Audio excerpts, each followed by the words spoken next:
بسم اللہ الرحمن الرحیم۔ صیاد ہی پرندوں کو پکڑنے کے لیے انہی کی بولیاں بولا کرتے ہیں۔ ایک بار گاندھی ندوۃ العلماء کے بانی مولانا محمد علی مونگیری سے ملنے مونگیر گئے۔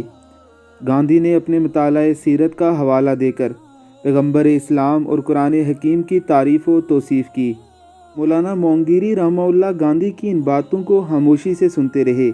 جب گاندھی اپنی بات کہہ چکے تو مولانا نے پوچھا، مجھے تو آپ اسلام کی وہ باتیں بتائیں جو آپ کو پسند نہیں آئی، اور حضور علیہ الصلاۃ والسلام کے اس پہلو سے آگاہ کیجیے جسے آپ نے اچھا نہیں سمجھا۔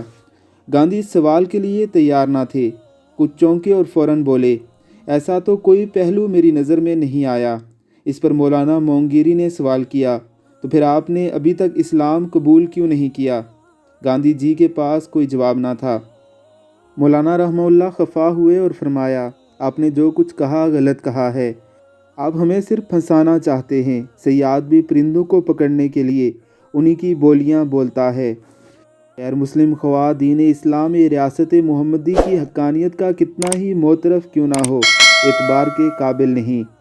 اللہ ہمیں ایسے لوگوں کے شر سے محفوظ رکھے، آمین ثم آمین۔